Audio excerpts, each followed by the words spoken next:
오늘 은혜 받으실 말씀은 시편 41편입니다. 시편 41편 1절에서 13절까지 말씀이 되겠습니다.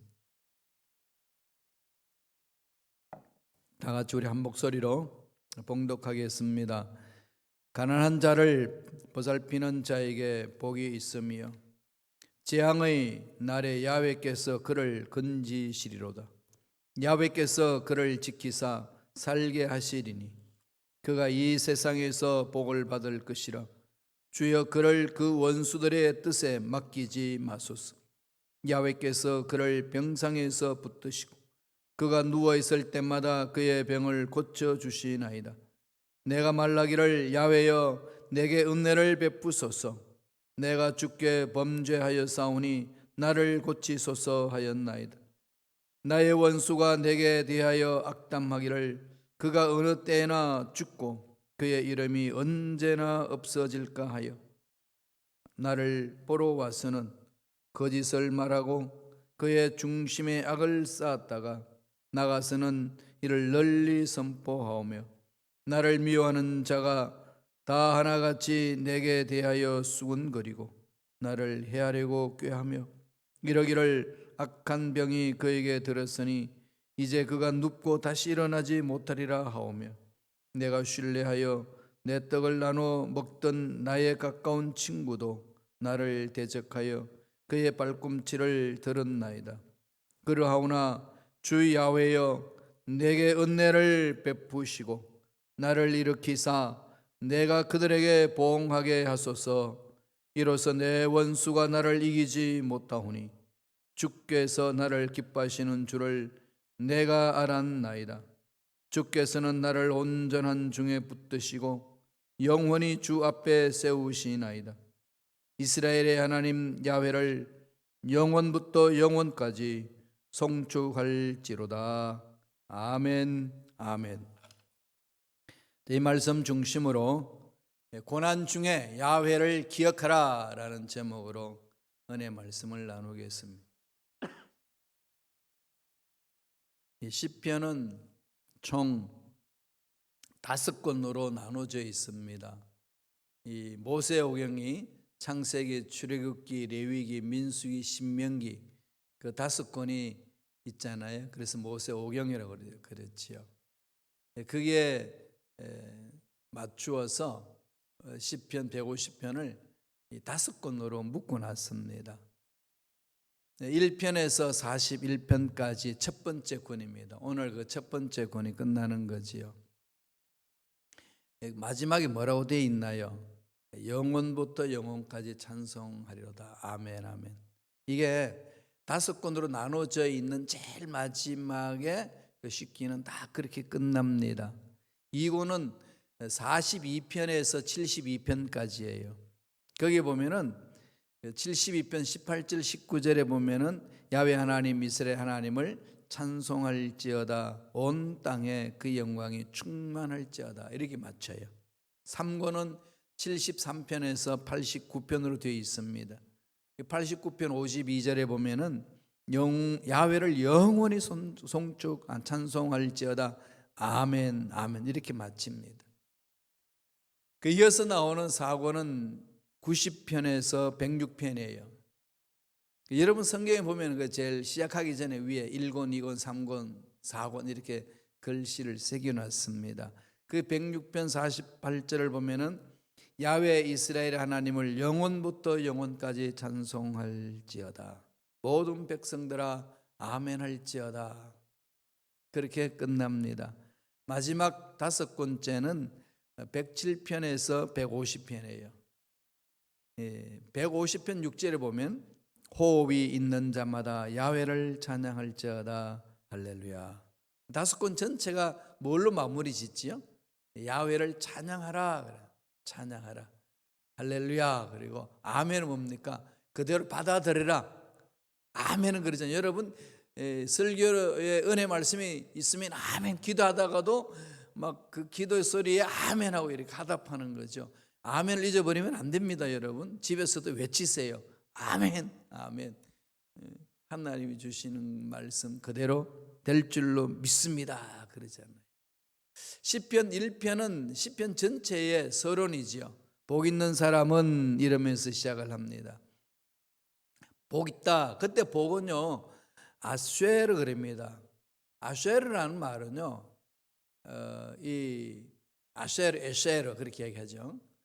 이 히브리 이 말은 하나님이 주신 어떤 신비적인 위에서 흘러내리는 복이 아니고요, 일상에서 행복을 누릴 수 있도록 주께서 허락하시는 은혜, 그것을 말합니다.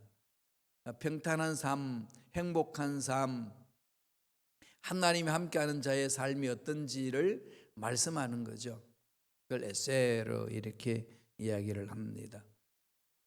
하나님이 주시는 그 복을 이 땅에서 누린다는 거지요. 그리고 시편 41편은 오늘 읽었던 본문의 말씀은 또 한 단계 더 높입니다. 한 단계 더 높여가지고 하나님의 은혜가 임한다 이러면서 이야기를 하고 있습니다. 읽었던 시편 41편은 세 단원으로 나눌 수 있어요. 1절에서 3절까지는 지혜이시고, 다음에 4절에서 10절까지는 병자의 그 아픔을 치료해 달라고 하나님 앞에 탄원시고, 11절과 13절은 찬양과 송영으로 그렇게 마칩니다. 하나님과의 그 관계에 대해서 높이는 것이 바로 시편이죠. 하나님, 우리는 죄인이지만은 용서해 주시고 받아주셔서 은혜 속에 삽니다. 하나님만이 우주 만물의 창조주이십니다. 하나님만이 우리 인생의 주인입니다. 내 인생의 문제도 주인이시고 내 몸의 연약한 이 육체에도 하나님은 주인이십니다. 이렇게 이야기를 하는 거죠. 그러니까 하나님의 깊은 사랑을 체험하고 나면은 그 사랑이 어디로 갈까요? 내 속에 들어오는 거지요. 내 속에 그 사랑이 꽉 차니까 내가 나를 존귀하게 여깁니다.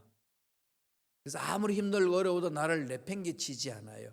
아무리 문제 많고 실패하고 넘어져도 나를 그냥 아무렇게나 굴리지 않습니다. 존귀한 자라는 걸 알아요.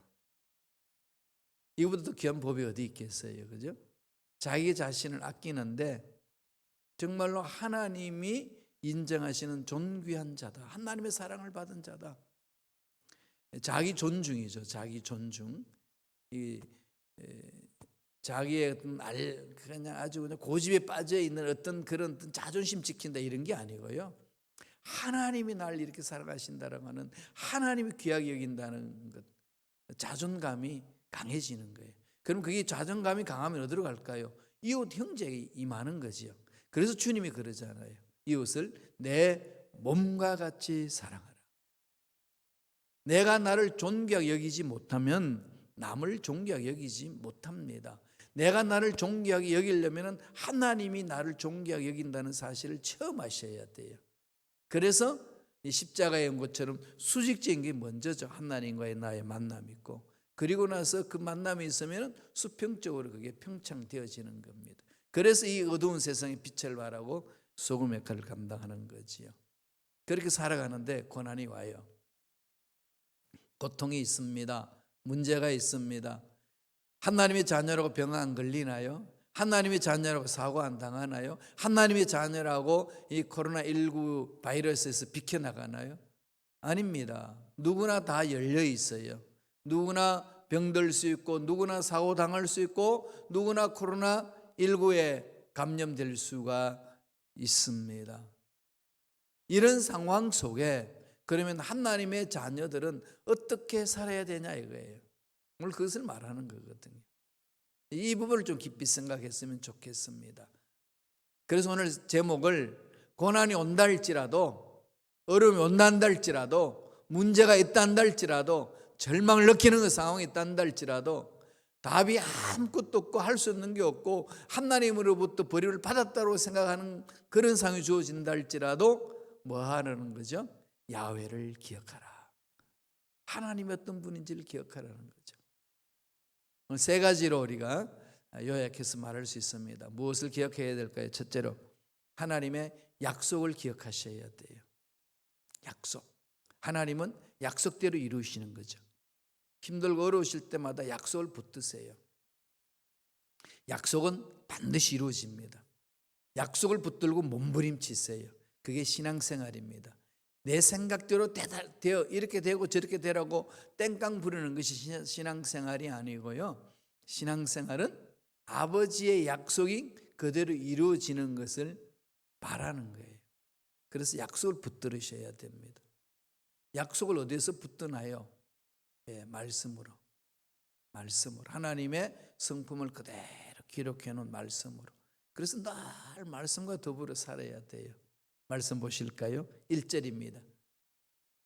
41편 1절 읽습니다. 가난한 자를 보살피는 자에게 복이 있으며 재앙의 날에 야훼께서 그를 건지시리로다. 재앙의 날에 야훼께서 건져주시는데 그를 건져주신 그가 누구죠? 가난한 자를 보살피는 자. 하나님의 마음은 고아와 과부, 나그네라고 그랬잖아요. 구약시대의 고아와 과부와 나그네는 스스로 자기 삶을 갖고 갈 수 없는 연약한 존재의 상징입니다. 약한 자를 품으라는 거죠. 그런 자들에게 뭐가 있다는 거죠? 복이 있다. 하나님의 말씀 시편 1편에는 복 있는 사람은 그러면서 제 악인의 길을 따라가지 아니하고 오만한 자리에 서지 아니하고 앉지도 아니하고 그러면서 쭉 매일하고 주야로 야훼 말씀을 묵상하는 자로다 이렇게 얘기하고 나서 41편에는 구체적인 삶을 실천하는 데 얘기하는 거죠. 어떻게 벗어났으면 어떻게 하라는 거죠? 가난한 자, 약한 자를 보살펴라. 그러면은 그에게는 복이 있다. 하나님이 주시는 복이 구체적으로 우리 삶 속에서 어떻게 표현해야 될지를 말씀하고 있는 거죠. 이 말씀과 함께 예수님이 산상수훈에서 말씀하셨습니다. 마태복음 5장 7절에 뭐라고 그럽니까? 긍휼히 여기는 자는 복이 있나니 그들이 긍휼히 여김을 받을 것이며. 하나님의 사랑을 체험하고 하나님의 긍휼을 입은 자들에게는 어떻게 되죠? 이웃을 긍휼히 여길 줄 아는 거지요. 긍휼히 여기지 말라고 그래도 그냥 내 마음이 긍휼히 여겨집니다. 마음이 그리로 가요. 왜? 체험했으니까.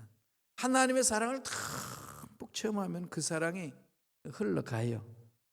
그래서 우리 자녀들은 하나님의 사랑으로 푹 잠기도록 기도해야 되고 섬겨주는 거지요. 그래서 부모의 사랑이 자녀에게 흘러 넘쳐남으로써 그 사랑이 뭔지를 이 지상에서 체험하고 하나님이 그 모든 사랑의 근본 되신다는 것을 체험하는 겁니다. 형제 자매 간의 사랑이 그렇게 해서 이루어지는 거 아니겠어요? 그래서 예수 믿지 않는 사람은 하나님을 모르잖아요. 또 초신자들도 하나님을 깊이 있게 체험을 못하니까 하나님을 먼저 믿은 자들이 어떻게 해야 되죠? 그 사랑을 베풀어야 됩니다. 그런 자에게 복이 있다는 거죠. 약속이에요. 아버지의 약속입니다. 이건 반드시 이루어지는 거예요.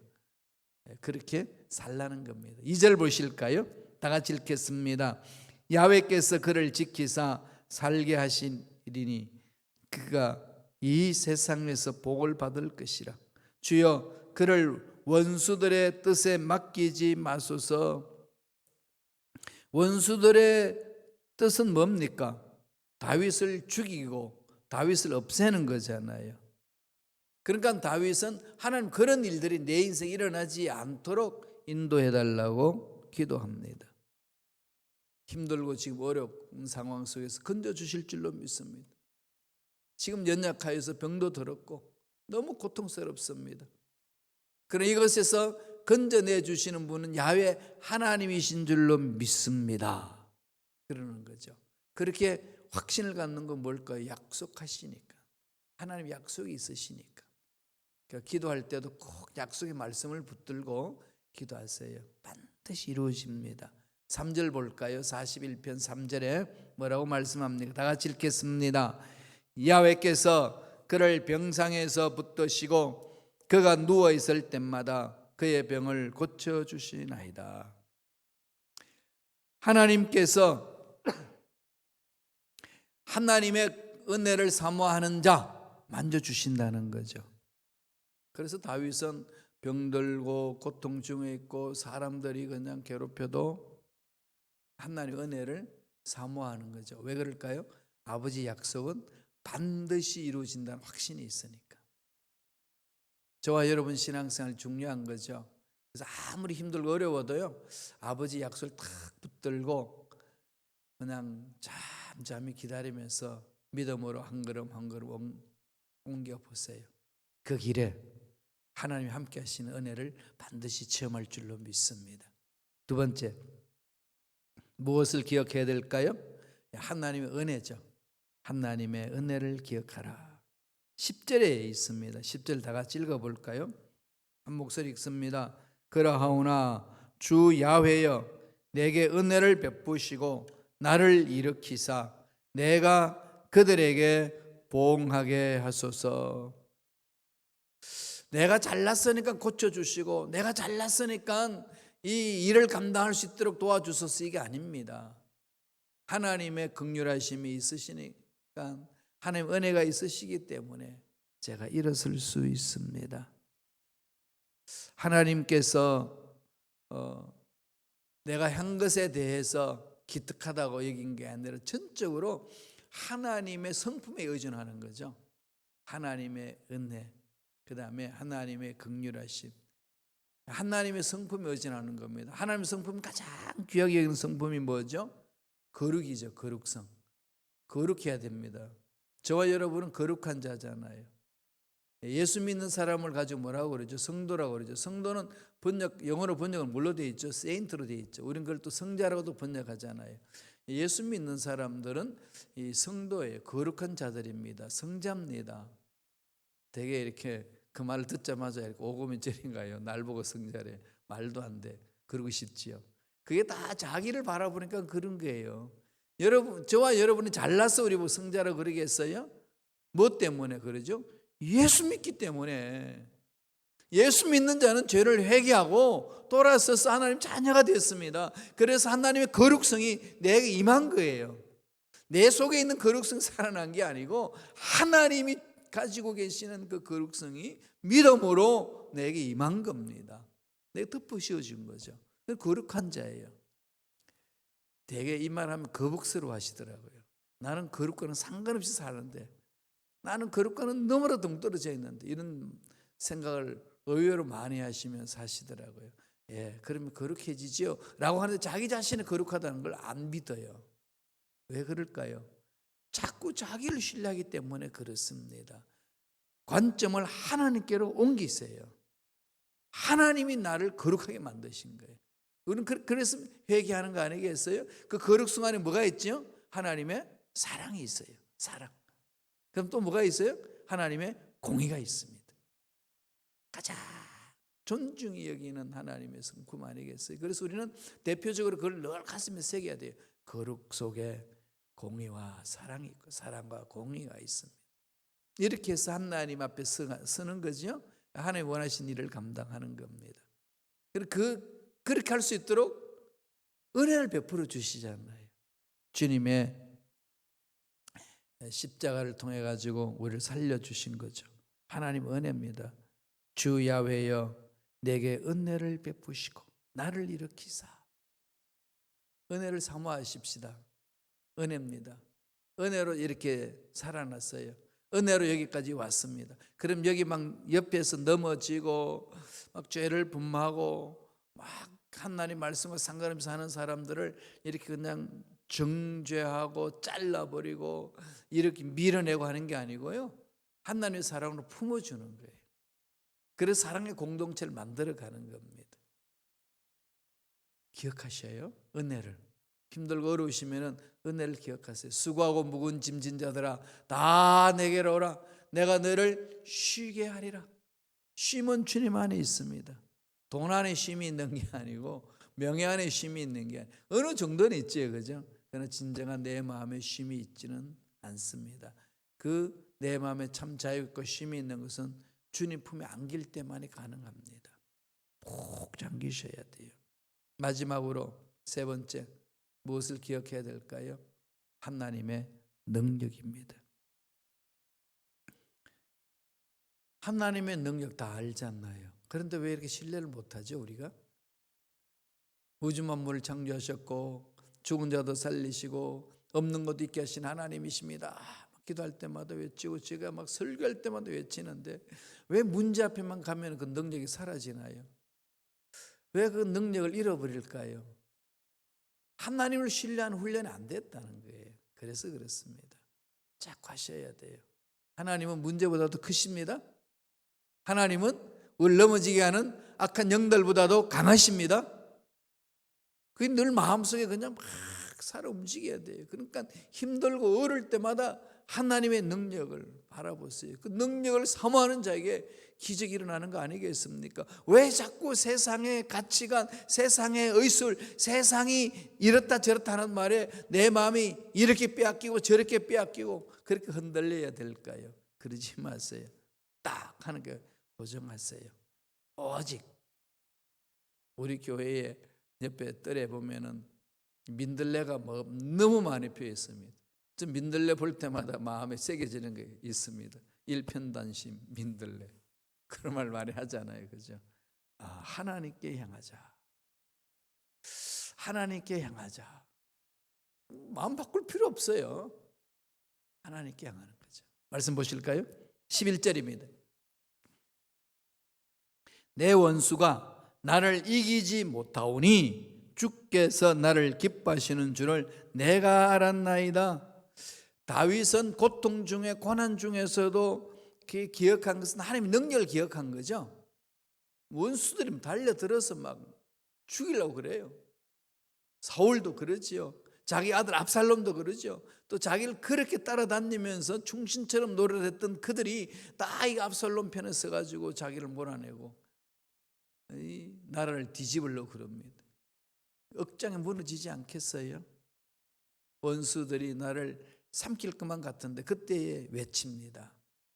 하나님의 능력을 기억하는 거죠. 내 원수가 나를 이기지 못할 줄로 믿습니다. 하나님의 능력이 있기 때문에 내 인생의 문제로 도저히 내가 풀 수 없는 문제로 망할 것만 같고 앞길이 깜깜해가지고 끝날 것만 같았는데 하나님이 이 문제보다도 크시기 때문에 해결될 줄로 믿습니다. 외치는 거예요. 이걸 기억하셔야 돼요. 하나님은 능력의 하나님이라는 것. 기억하고 갑시다. 우리는 약하지만은 하나님은 강하시잖아요. 그래서 바울은 자기 약함을 자랑한다고 그랬어요. 나는 약하기 때문에 아무 하나님 일을 못해요. 그 말 하면 안 됩니다. 우리 힘복이 일어나요.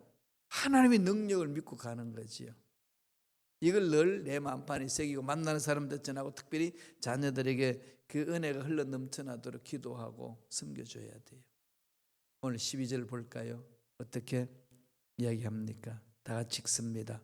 주께서 나를 온전한 중에 붙드시고 영원히 주 앞에 세우시나이다. 이 확신이잖아요. 주께서 나를 온전한 중에 붙드신다. 온전히 붙들어 주시고 영원히 주 앞에 세우신다. 어제나 오늘의 영원토록 동행하신 하나님 여기에서 나와 함께 해주시고 과거에도 이끌어 주셨고 여기까지 오게 하시고 여기에서도 만져주시고 앞으로도 이끌어 주실 줄로 믿습니다. 이걸 자꾸 엎드리세요. 자꾸 바라보시고 하나님의 능력은 강하기 때문에 그렇게 할 수가 있습니다. 세상이 아무리 뒤흔들려도 하나님을 신뢰하는 자들은 하나님이 보호해 주십니다. 완벽한 보호는 어디입니까? 천국에다가 들고 가잖아요. 하나님이 에녹과 깊은 동행을 하다가 에녹이 어떻게 합니까? 죽음을 보지 않고 천국으로 갑니다. 얼마나 멋진 삶이에요. 늘 하나님께 집중하는 자, 이 세상에 크고 작은 문제 아무리 일어나도 흔들리지 않고 갈 수 있습니다. 오늘 13절 이렇게 결론 내립니다. 다 같이 읽겠습니다. 이스라엘의 하나님 야훼를 영원부터 영원까지 송축할지로다. 아멘 아멘. 얼마나 멋집니까? 이렇게 해서 시편 1권이 끝나요. 1편에서 시작해서 41편까지 1권입니다. 모세오경에 비하면 창세기 같은 거죠. 5권으로 엮여지는 아까 말씀드렸잖아요. 이렇게 해서 마무리 짓습니다. 마무리 짓는 게 뭐죠? 하나님은 영원부터 영원까지 찬양받으시기에 합당하신 분입니다. 그 영혼을 바라보면은 이 세상에 일어나는 이 유한한 인생의 문제는 그냥 사라지는 거예요. 모든 공허에서 벗어날 수 있고 모든 두려움에서도 벗어날 수 있습니다. 지금도 살아계셔서 저와 여러분 생각과 말과 삶을 지켜주시고 앞날 열어주시고 병든 몸을 치유해주시고 물질적으로 어려움당한 그 상황도 회복시켜주시는, 우리 자녀들의 앞날도 열어주시는, 우리 교회 공동체도 세워주시는 그 하나님을 바라보시면서 날마다 하나님 베푸시는 은혜 속에 푹 잠겨서 멋진 삶을 살아가는 저와 여러분 되시길 간절히 축원합니다. 기도하겠습니다. 하나님 아버지, 감사와 찬양을 드립니다. 오늘도 우리에게 귀한 생명을 허락하여 주셔서 하나님의 말씀을 들을 수 있도록 기회를 주시고 은혜를 허락해 주시니 감사합니다. 하나님 어떤 상황에 있든지 하나님의 성품을 기억합니다. 하나님은 우리를 사랑해 주시고 우리를 보살펴 주시고 우리를 지켜 주시고 우리에게 약속하신 것을 반드시 이루어 주시는 분임을 믿습니다. 하나님의 은혜를 사모하며 달려갑니다. 하나님의 능력을 믿고 달려갑니다. 잊어버리지 않게 하여 주시옵소서. 은혜에 감사하여 예물드립니다. 드린 손길 기억해 주시고 하는 일들마다 잘 되는 놀라운 역사가 나타나게 도와주시고 어떤 상황, 어떤 환경, 어떤 문제를 만나도 두려워하지 않고 흔들리지 않고 하나님이 살아계시고 능력이심을 기억하고 달려가는 믿음의 일꾼들의 손길들 내게 축복하여 주시옵소서. 감사하고 예수님의 이름으로 축복하며 기도드리옵나이다. 아멘.